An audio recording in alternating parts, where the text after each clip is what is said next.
Welcome to Opera Central, where artists and administrators come together to talk about the world of the arts. I'm your host, Margaret Segrist, Marketing Manager here at Central City Opera. We invite you to settle in for coffee and conversation with us. Text palabras to the number 20123. You can get great deals on over 400 coffees roasted to order, and a portion of all purchases go to Central City Opera. So cheers to that. Today's installment of Opera Central is part of a series featuring our bilingual opera, En Mis Palabras, or In My Own Words, and exploring equity and diversity and inclusion in the arts. En Mis Palabras was commissioned more than 15 years ago with the goal of acknowledging our 1/5 Latino population here in Colorado. The opera deals with themes of immigration, family, and coming of age, and it's performed regularly as part of Central City Opera's year-round programming. Actually, over 19,000 people have seen it since its 2006 premiere. We're talking about the show now because we've recently brought on a new cast, which includes a couple of our guests today. And with that changeover, we've also made some language and dialect improvements to the libretto. So now I'd like to introduce you to our guests, all of whom are current or former members of the En Mis Palabras cast. Mika Dominguez-Robinson originated the leading role of Ana Maria in En Mis Palabras. She performed in the workshop and the 2006 premiere and early touring productions of the show. She's now based in New York City and working mainly in musical theater. She's also performed as a backup singer for Josh Groban, Shoshana Bean, Diane Reeves, and recently appeared at Radio City Music Hall as a Telemundo singer for the NBC Universal Upfronts. As of late, she's been traveling the globe with the world tour of The Wizard of Oz. Next up, we have Ecuadorian soprano Daniela Guzman, or Dani. She joined Central City Opera's roster of touring artists and the cast of En Mis Palabras in 2019, and she's our latest Ana Maria. She recently completed an artist certificate at University of Denver's Lamont School of Music and has been performing regularly in the Denver area for the last few years. In 2010, she made her professional operatic debut with Ecuador's leading theater, Teatro Nacional Sucre. She's also an alum of that company's Young Artist program. Daniela is an advocate for Latin American and Spanish music, making the repertoire known by incorporating zarzuela and Latin American art song into her performances. And finally, we have Mexican-American baritone Armando Contreras. He also joined the cast of En Mis Palabras in 2019. He's recently been seen quite often at Central City Opera. He was featured this last summer in CCO Al Fresco, our digital and live concert series. He was also a part of the Bonfils Stanton Foundation Artist Training Program during the 2017 and 2016 festival seasons. Armando's been a young artist with many other well-known US companies as well, including Glimmerglass, Lyric Opera of Kansas City, Des Moines Metro Opera, and Aspen Music Festival. In 2019, he was the Encouragement Award District winner of the Metropolitan Opera National Council auditions. So now that we're all well acquainted, I'd like to start with you, Mika. Tell us a little bit about how you came to be our first Ana Maria and what that's meant for you. Yes. So I was actually, my voice teacher at the time was a performer with Central City Opera, and Deb Morrow commissioned the show and got it rolling. And I knew that they were looking for someone about the same age as the character. Ana Maria is 15 years old. So I went and auditioned right before I graduated from Denver School of the Arts for high school. And I got the role and I played it, I think, it was for probably 6 years from the time I got it while I was home until I left for grad school. And then I would come back, and if someone wasn't available, like I'd come in and like do it here and there. And but it was a really big deal at the time to be 18 years old and to be considered for something that was such a big deal. It was very exciting, and it was also wonderful to see that Central City Opera was taking so much pride in trying to diversify shows, and to see some of the kids' faces and reactions during the performances and to hear what they had to say about like, oh, I went through that at home, or it was great. And it was my first professional show and was a great stepping stone. So, yeah. Yeah. Did it sort of influence your path, do you think, professionally? Definitely. I mean, to be able to, I mean, going into the first rehearsal was definitely, I was like, oh my gosh, there's all these like professionals and I'm 18 years old. But they took such care of me. And it just, I mean, I was at Denver School of the Arts. I was just about to head to Lamont School of Music to get my undergraduate degree in vocal performance. So I knew that was the path that I wanted to be on, but it kind of just solidified like, oh, I'm actually doing this professionally already. Like I can continue to do this. So it was a great stepping stone. Oh yeah, that's amazing. Yeah. So Danny and Armando, you've come to these roles and to our roster of touring artists, which I should say are the group of performers that sing and play in our year-round programs with education and community engagement. So you guys have joined this show and are touring artists at very different parts of your career. Can you tell us a little bit about yourselves and how you came to our roster? Let me start with you, Armando. Sure. Yeah, thanks for having us here. It's fun. I obviously, as you said, I was a studio artist in 2016 and 2017 with Central City in the summers. And during the time in between that and now, I was at the Lyric Opera Kansas City doing a residency there. After that was done, my wife got a job at University of Northern Colorado in Greeley. So then we moved out here. And then I contacted you guys and said, hey, I'm in town now. And that kind of started my touring with you guys. So that's kind of how I got I got in here. Great. Danny? Hi, thank you for having me here. It's nice to see you all. Well, it was funny because I also went to the UMA for my undergrad. I think I left before Mika started. And I think we had the same teacher. So it's like, the world is so small. It is. And after I finished school here in the US, I went back to my country, and then I was teaching and performing, and then I decided to go back to school after many years because my voice changed radically. And my first year at DU, you guys were looking for someone to do the outreach performances for Madame Butterfly, and I auditioned for that, and then I ended up doing the preview concerts with you, and then this beautiful relationship started. And I am way off in years to be playing a 15-year-old, but I have her in my heart. So it's been fun working with my teenage self again. Yeah, that's great. So with that, let's give our listeners a little bit more of a snapshot of who these characters are and what the story is. Can I have you follow up, Danny, on just talking a little bit more about Ana Maria? Sure. Well, she's like Mika just said, she's 15 years old. She's like entering high school, and she wants to fit in. She's from Mexican origin. Her dad, he's works in the fields, and like a lot of immigrants did and still do, and they help their kids pursue education. So he wants her to do well in school, not to see boyfriends, to focus in being successful. And she's in that time of life where she's curious about boys and, hanging out with the popular crowd in school. And she, being from a different background, she just wants to fit in with her friends, and starts getting to know herself in this. As she's not Mexican, she's not American, she is somewhere in between, and she doesn't know many people like her. So she this is like a search for identity and the coming of age. She also has this amazing relationship with her grandmother, who plays a big role in the opera, and that's like a parallel with my life.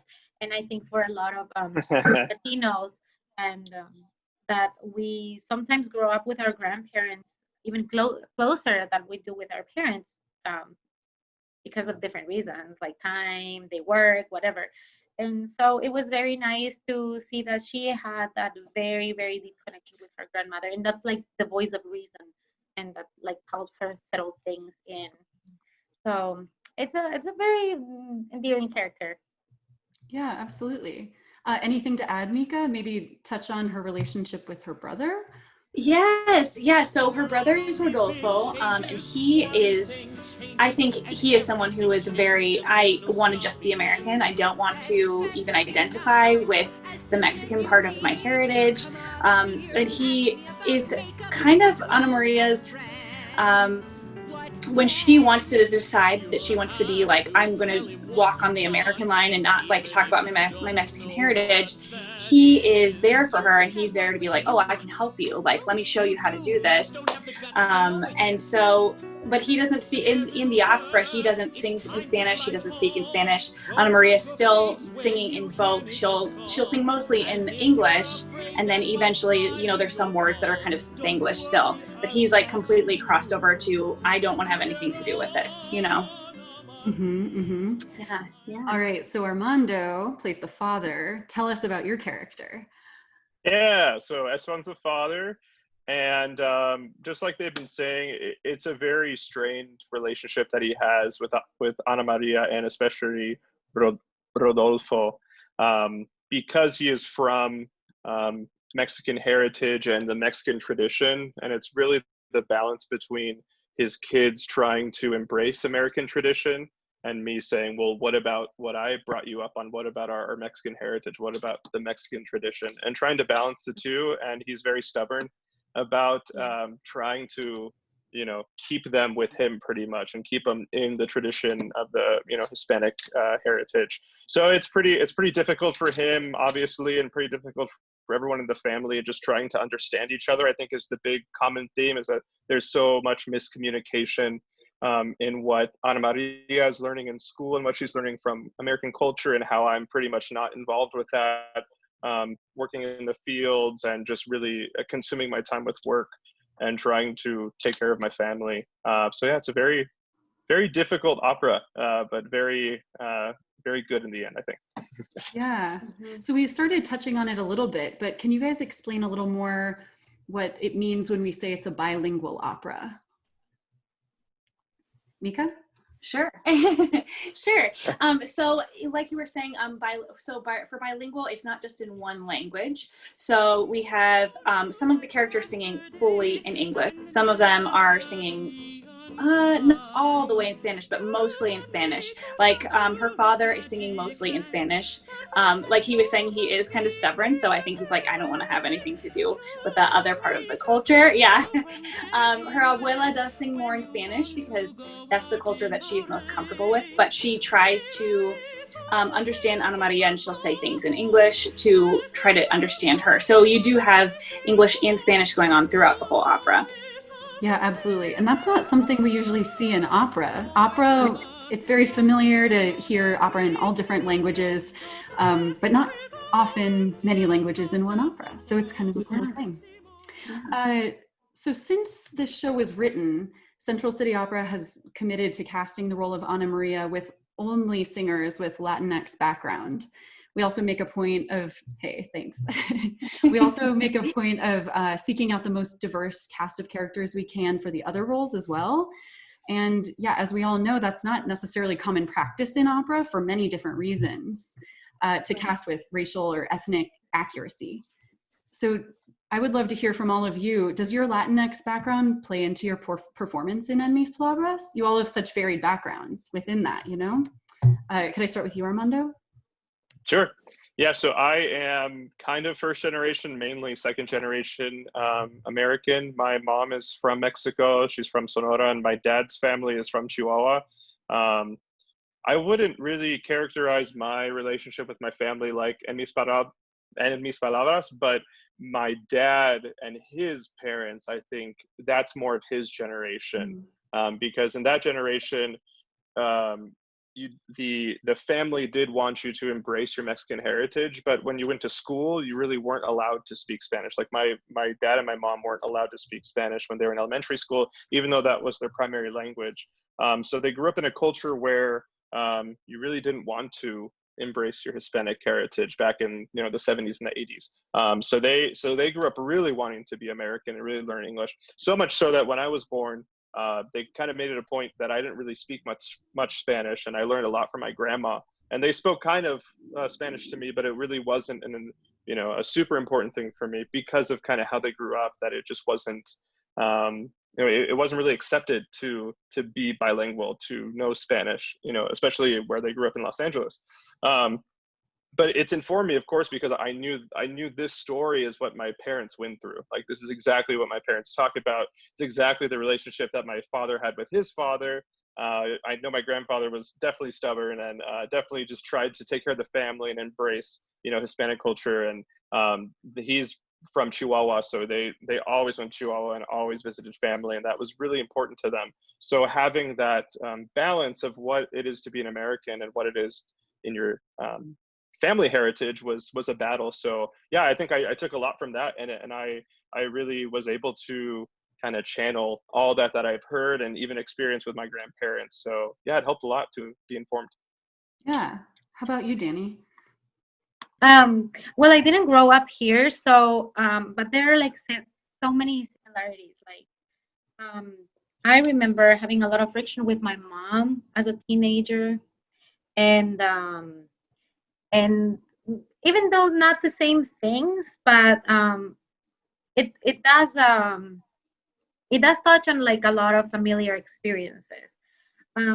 Now, regarding about opera and casting, accurately, I personally don't have a problem with accuracy in casting in opera and in the arts, because I think the magic of theater can help you become whatever you want, and allow the people to believe whatever they are if you tell the story well enough. However, for like people in our community that are underrepresented, it means a lot to see someone like them on the stage, or anywhere. Nowadays, it's more common to hear Latin names in like big opera houses and big stars like Aileen Perez or Nadine Sierra. Like, you recognize, like, that's the last name that I've heard, that like maybe I have a cousin with that last name. It's like, they can make it, I can make it. But yes, so I think for like younger generations, from any background, like Pretty Yendis says that for herself, is like, it was like amazing to be casted in a Metropolitan Opera production, because she's never seen a Black girl singing the lead roles in opera. So I think for every culture, is very necessary to feel represented in all the art fields. Yeah. How about you, Mika? Anything to add? Yeah, I think for me, when growing up, like I'm a third generation. My family was from Mexico from 3 generations ago. So for me, I kind of didn't notice, like, I had a quinceañera when I was 15. My mom speaks Spanish, like Armando was saying, but I don't speak Spanish. And I was like, now in life, I'm like, oh, I wish that I spoke Spanish, But my grandparents, they worked with the migrant farm workers and Cesar Chavez and Cricket Gonzalez. So it's always been a part of my family that we've talked about diversity and inclusion and trying to make things fair for everyone. But for me, I didn't grow up being like, oh, I need to be more Mexican or I need to be more American. It wasn't until I started doing more things outside of university that I did realize that I started to see that there is a difference in the lack of diversity within the musical theater community, within the opera community. I didn't see it so much when I was younger. So to me, I was like, oh, this is cool, As I've gotten older, I've definitely seen the lack of representation from different diversity groups. I've definitely seen that it can be a little bit of a harder way to break into the industry. And I mean, I think that now, especially during the pandemic, a lot of casting directors and a lot of people are having the conversation to try to change it, which I think is wonderful. But I think especially musical theater, like, in Phantom of the Opera, it's been going on for 30 years. And they just had the first Christine, who's a person of color, in 2017. They just had the first Black Glenda in Wicked last year in 2019, and it's been going on for over 15 years, So it's crazy that we've made such great strides in some ways and in other ways are so far behind. So I think that it's wonderful that Central City does have En Mis Palabras, and they've had it for so long. They were like so ahead of the game, you know? Yeah, so I think it's a great conversation to start having and continue to make changes. So. Yeah, I was thinking about that in musical theater. Typecasting is such a thing. Yeah. How does that sort of play into all of this for you? Well, I think for me, like I was saying, luckily I haven't had too many very specific personal experiences that have been negative. I've definitely had some microaggressions, and I think as women, like we kind of feel like, oh, you can feel the difference between the way that they'll talk to a man in an audition or during rehearsals and women, you know. I've noticed things like that based off of my race, but I had one instance, I definitely won't say the company or the show or anything, but I was called back to be a princess, and it was actually like open callback, so we all heard each other, and I was the only person who could sing the top note. No one else could even sing it. And so I was like, oh, I think I got it. And I didn't end up getting it, which is fine. You know, things happen. But later, the choreographer told my husband that the director didn't cast me because I was too ethnic to be a princess. So it's, yeah, things like that. Luckily, I haven't been through a lot of things like that. But especially, I think in musical theater, I get called back for On Your Feet and In the Heights and Evita and all of these wonderful shows. And I want to be a part of that. I want to tell the stories, but I also want to be able to play Christine in Phantom of the Opera. I also want to be able to be Lori in Oklahoma. You know what I mean? Any of the stories that aren't dependent on race, I think should be cast colorblind, and I think need to be, I definitely want stories that are told about race. I think they should be cast as such. But I think we do have a lot of work to do with some of the things that are golden age and some traditions that have happened that we're just used to and no one has been questioning, you know? Sure. Especially if it's Glinda in Wicked or something. It's like a magical character. Do we really have an expectation set on that? Exactly. Magic, exactly. I think, and so should Exactly. princesshood, really. 100%. Yeah. Well, so you were talking a little bit about, you know, the voice and being able to sing the top notes and stuff. Now in opera, we hear and see a lot of people that are much older than the characters they're portraying, or may look very different than what you might expect the characters they're portraying to look like, because they can sing it. So yeah, I mean, with that in mind, I would love to hear from, let's start with Danny on, I guess, the idea of culturally sensitive casting in opera. What are your thoughts on that? Well, you mean culturally or like age-wise? Oh, just so the idea of, I guess it's sort of where typecasting intersects in opera. You know, we could talk age, we could talk cultural. I think it's like that visual on stage in comparison with, you know, the voice and the goods, right? I don't think it's as tough as it is in music theater, because less physical activity is required. So, I mean, not in some productions, but I know like in music theater, you have to dance, you have to move, you have to look exactly. If you are playing a 15, you have to look like the stereotypical 15. If you are playing a 15-year-old girl in opera, she might be, she might have a little bit more weight on, or you know, the makeup and the costumes make up for maybe you're not exactly the typecasting.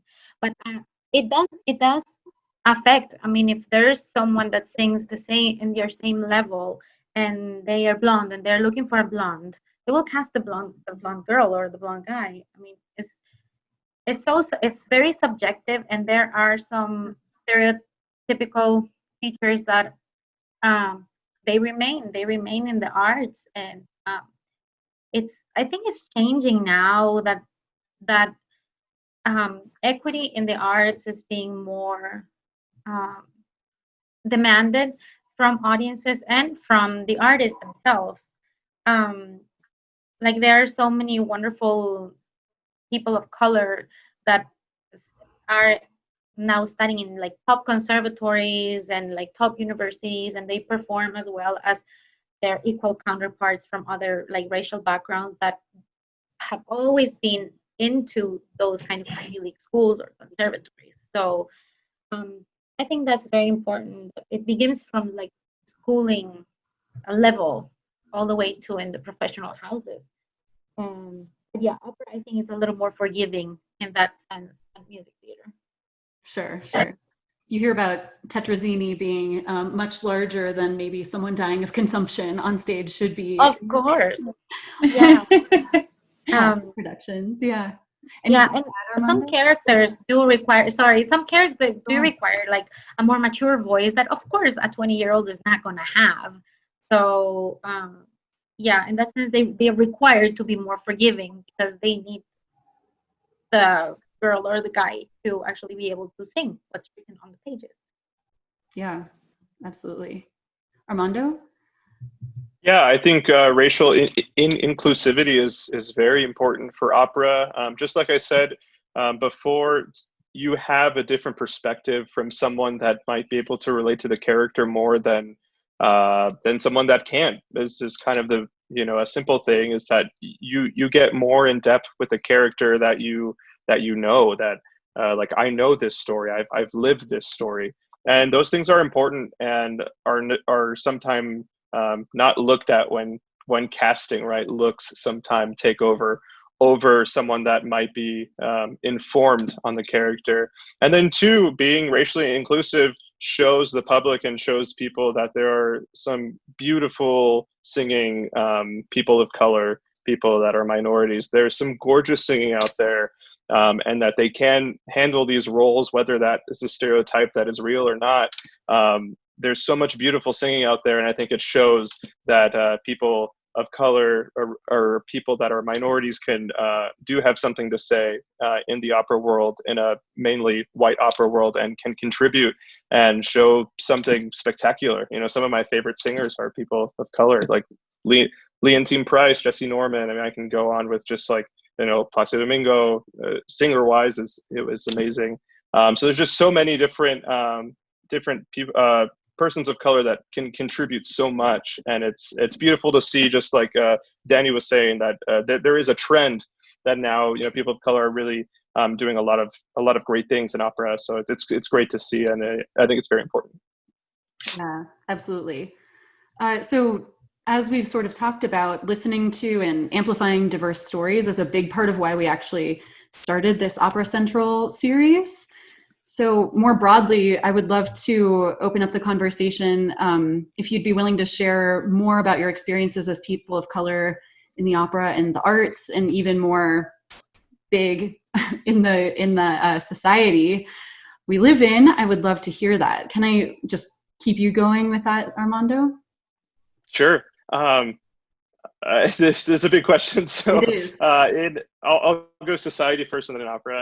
I mean, society, it is scary. I think what we're hearing in the news, and what we're hearing about protests and Black Lives Matter, it's a very real thing. Living in Phoenix at times was very scary. I have been racially profiled before in real life in Phoenix, and thankfully not here in Colorado, which is great. So go Colorado. But I mean, it's a real thing that people have to struggle with in everyday life. Not just in their workforce, not just in the arts, but really just walking out your door. It is a real thing, and something that unfortunately I've experienced, and I'm one of the lucky ones. I'm very lucky that my experience is so minimal, as I know people have had way worse, of course. And then in the opera world, I've been fortunate. I've had a lot of opportunities, and I can't say that I have been discriminated against. I'm sure behind the scenes it may have been a thing, but I've never been approached because of that. I do feel sometimes that we have to work harder, and you have to be even more spectacular vocal-wise sometimes to compete, which is tough. But like I said, for the previous question, it does show you just the beautiful voices that are out there that can really compete and are just outstanding. But yeah, unfortunately, racial discrimination is a real thing, and not just saying it, it's something I've experienced. But the hopeful thing, I think the trend is up in the opera world. I think people in opera, especially in these smaller companies, are really taking it seriously. Of course, you guys, I know Fort Worth Opera is doing diversity inclusion composer festival, I believe. I know I got that totally wrong, but I just saw something there I thought was really cool. Of course, LA Opera does very beautiful things for people of minorities. Being at the Lyric Opera of Kansas City, also a great place where they really try to include people. My voice teacher being there, Vincent Cole, who's done a lot of great stuff. He's a African American. So a lot of great things happening in the arts, and yeah. It's exciting. Yeah, it's an exciting time. Danny? Well, it's weird because in Ecuador, I am like of the wider population. So I actually, when we did Sweeney Todd and we actually went on tour with the National Theater, I got casted as Joanna. I mean, because I had the lighter color hair and the lighter color skin. I mean, I hope they took into consideration my vocal ability as well. But Of course they did. Yeah. Thank you for the vote of confidence. Like that was a part of like why they picked me, because most people are like darker skinned, or like they just gave me some highlights and I looked mostly blonde, So I've seen, and that's the problem, that doesn't impact only US or European culture. It's all over the world. Racism and white preference, it's present in everything. And here they actually tell me, oh, you look like the Italian girl because you're dark skin and you feel like you are so passionate. I was like, oh, thank you. But I feel like that's not because of my ethnic background, but because just my personality, or like I take off of my pattern. So there are some things, it's played again. It's never played against me in particular, which I'm very thankful for, because I've seen it happen to other people that are like excellent singers and really great performers, and it's a shame. It's a shame that it still happens. But I haven't. It hasn't happened to me, so I can't speak first person about it. Sure. Mika, anything to add? Yes, I agree with Danny. I think because I am a little bit more ethnically ambiguous, and because I'm a little bit lighter skinned, I haven't had, luckily, I've been very lucky that I haven't had too many things happen. Like I said, most of them have been more microaggressions, or things like going to the airport. Every single time I go to the airport, I get stopped and I get patted down, and no one believed me. And then my husband and I started traveling together, and he's like, "Oh my gosh, it's seriously every single time you go," And I think, because we do a lot of contracts together, he's a 6 foot tall white tenor, so he's like, oh, I don't know if it's that big of a deal when we first met. And then he started seeing like, oh my gosh, this stuff happens to you so differently. And we come in the same way, like speaking the same way, ready to work the same way. And these things happen to you. So they might be small, but after a while they start adding up, and you're like, oh, I feel like I have to work harder sometimes with certain situations. But yes, luckily, besides that one instance with the princess, I haven't, as far as I know, I haven't had too many other things happen to me on this side of the table, maybe on the other side of the table. And luckily, I think I went to Denver School of the Arts, which was very diverse. And then I was in the arts like throughout the rest of my life. So I feel like in the arts, like people are just inclusive in general. So I think that's the other reason that I haven't felt so many things, because the people that I've been around have been like, oh, I want to learn about these different cultures, and I want to learn what's different about you, and this is what's different about me. And so I think if I were around people who didn't care about that, I might also have experienced some more things as well. Yeah. Well, thank you all for sharing. We appreciate that. Yeah. We've really gotten into it quite a lot already, but, equity, diversity, and inclusion, or EDI, are definitely more a part of the conversation now than in the past. I can definitely say during my professional career, it's been, night and day from the start to now. In just a couple of words, what would be what you would say is your vision for the future? Can I start with Mika? Yeah. I feel like for performing, my vision for the future would be making about the art and making about the story. And I think if we focus on that, if it stems down from the top with the directors and the music directors, the choreographers, the people casting, the people on the board, I think if it stems down from there and everyone's really focused on telling the best story and creating the best art that they can, then I think the rest of the issues with diversity and inclusion will sort themselves out, because then it's not about following an old trend or doing something that we're just used to doing. I think then it's like, oh, well, this person can tell the story the best, and this person can be based off of what they know from their own lives and based off of their talent.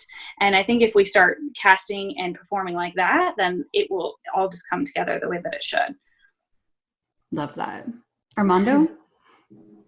Yeah, my vision for the future opera-wise is that, you know, the standard repertoire is equal, that not just the 1% of people of color are being casted, but just an equal percentage of persons of color and non-persons of color are equivalent. Because right now we see some, like I said, some great persons of color that are being casted and doing a lot of great stuff, but it is an incredibly small amount of people in comparison to how many minorities are pursuing music right now.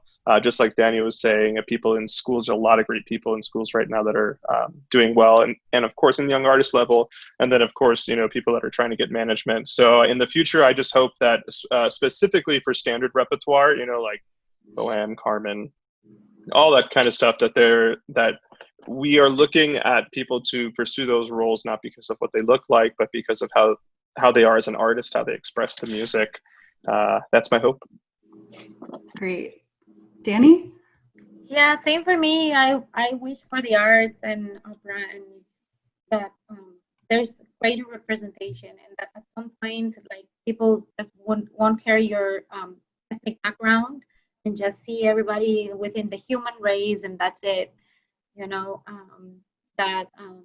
yeah, talent and preparation prevails over anything else, and let the world of the magic of the theater take care of translating that into the audience's eyes and feelings.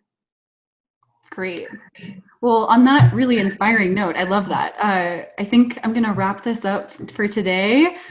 Mika, Danny, Armando, thank you so much for taking the time to be here.